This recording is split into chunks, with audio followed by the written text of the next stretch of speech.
Hey, Noelle the First here, and in this video I want to talk about why I went to a college I couldn't afford. So if that sounds interesting to you, go ahead and hit the subscribe button, hit the like button, and stay tuned. So a little backstory. I come from a family that, certainly was not poor, but also, I would say didn't have some of the culture or traditions of, I think, other families who, even though were still in the same middle class bracket, were maybe at the higher end of the spectrum middle class wise. And so there were just certain things we didn't do. My family never went on vacation. The first time I stepped foot on an airplane, I believe I was 22 or 23 years old. So we never went on vacation anywhere. It just, like I said, it was like not in the culture of our family to go anywhere, or certainly not to save money for a vacation. There was no saving going on. There was not a lot of financial smarts. No one went to college. My mother was the breadwinner. She did take some college classes, but no one in my immediate family went to college, had a college degree. As a young person, all I knew was that I wanted to, God, it sounds so dramatic to say escape my situation, because I was not in a bad situation. So I'm not trying to paint it as that.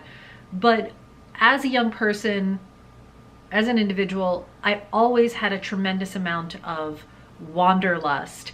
And to me, life was about leaving the place you grew up and exploring the world and going on and having experiences. So I came from a town in New Jersey, in southern New Jersey, called Jackson, exit 7A of the New Jersey Turnpike. And, it was fine. But I always, from the time I was a little girl, knew that I wanted to live in the city meaning New York City. Both of my parents are from there. My mom mostly grew up in the Bronx. My dad mostly grew up in Brooklyn.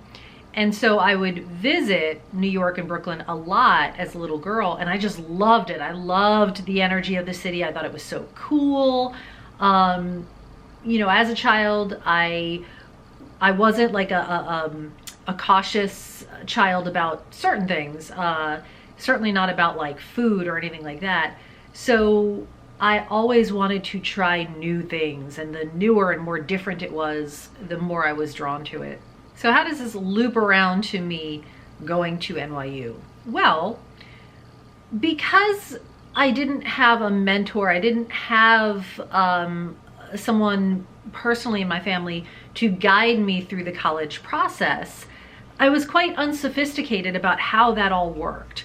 Preparation and planning and tutoring and, college essay writing, and you want to, do a proper analysis and determine what your top choice is and your other choices, right? So there's this sort of method to it that I was absolutely ignorant of, which meant by the time I even went to college, I didn't go to college immediately after high school.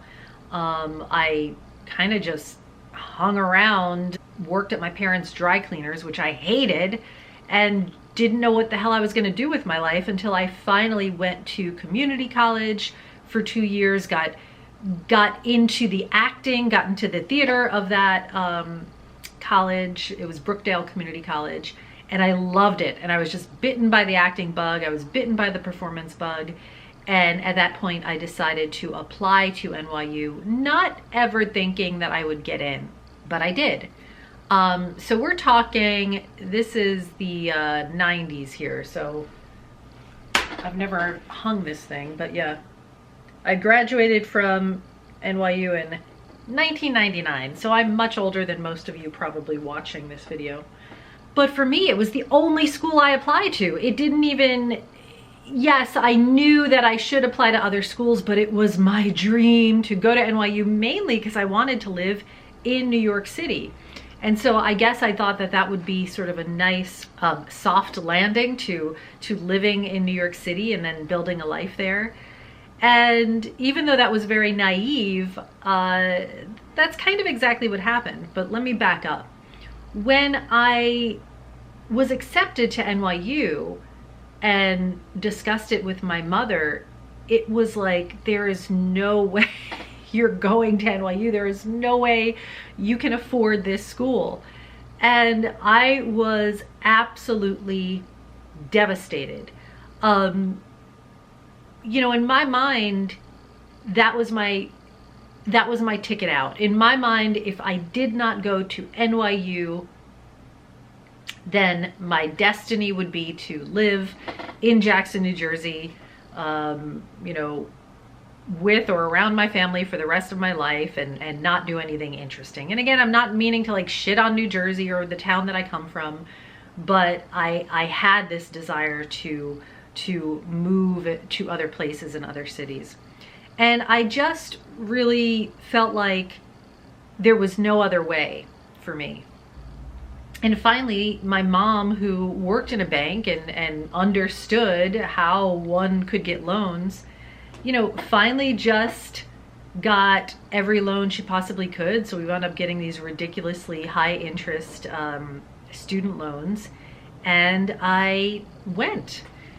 So what that means is, because for so many years I couldn't even begin to touch it, it just sat there and accrued and was sort of this albatross around my neck for many, many years, that I sort of just kept deferring, and then that interest just became ridiculous.